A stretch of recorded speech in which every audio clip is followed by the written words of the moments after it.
Based on this technology, my research group have developed these new dye-synthesized solar cells where the metal complex, the ruthenium dye, is incorporated into the structure of anatase by using salt gel chemistry.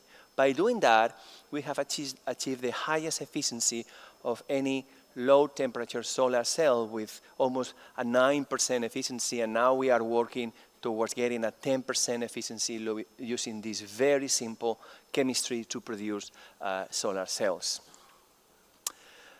The other piece of information, the other sustainable development goal I want to talk about is how to fight climate change. I'm going to be a little bit bolder, and I'm going to be talking about a sector that is usually not present in our conferences, but which is extremely important, the refinery.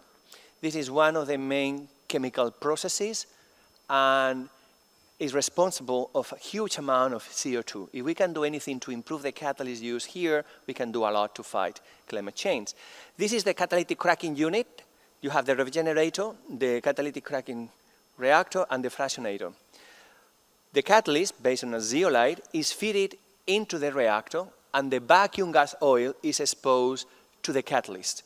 In a very short period of time, at high temperature, the hydrocarbons are cracked into valuable products, and the vapor are collected, and then they move to the fractionator, when you can separate the different fractions, and you can have your gasoline, your diesel, your olefins. This is how our fuels and olefins are produced around the world. It's a major process. But it produces a lot of CO2 because this catalyst deactivates very quickly, is full of coke, and then this coke, this carbon, needs to be burned out to regenerate the catalyst, and a huge amount of CO2 is produced just by this regeneration process where the zeolite is reactivated to be used again.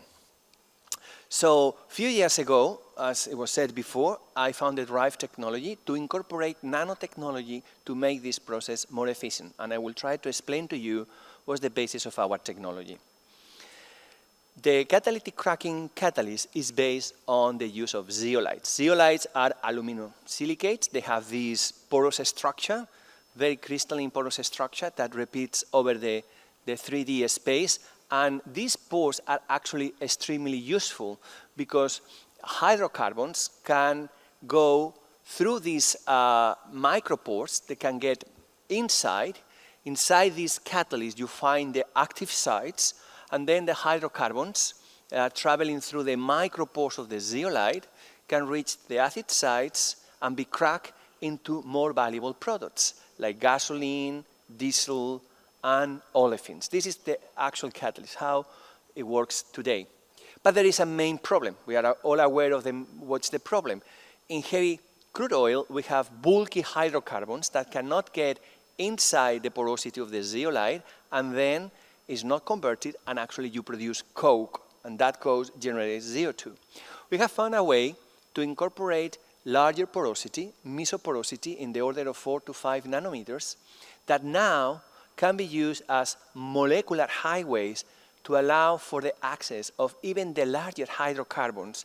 So these hydrocarbons that otherwise will produce CO2 can get inside your catalyst and can be cracked 1, 2, 3, 4 times to produce that gasoline, diesel, and olefins without producing so much coke. This is not science fiction. This is actually a technology that is being used in refineries through all the world. We sold this company just a few months ago to Grace, and I'm glad to be able to present to you some recent data from the major refinery in the US, from Motiva in Texas. So as you can see here, based on our predictions, but also in actual data, we can decrease the amount of CO2 produced, the amount of coke produced in the FCC unit by 10%, which is very significant. At the same time, we are increasing the production of the liquid fuels like gasoline and diesel and reducing the formation of hydrogen in coke. This creates value for the refiner, so it's money that goes between $10 and $50 million per year per refinery, but also less CO2 to the environment. And that's why I want to introduce this example, because with better technology, you can create both value to the industry, so it's going to be commercialized, so it's going to be accepted by the industry, and at the same time, you can create a benefit for the planet, which is a very significant reduction in CO2 production. So at a constant refinery through output, maintaining the same amount of gasoline, diesel, and olefins that you are producing, we reduce for this particular refinery a 14% in the amount of CO2 which is produced. And that means thousands of tons of CO2 per year. So my final message is that while we are working for the batteries of the future, the solar cells of the future, the whatever technologies we want to use in the future, we need technologies today to reduce the footprint of the technologies we are going to be using for the next 5, 10 years, because refineries are going to be used for many years to come. So we better use more efficient catalysts that produce less CO2.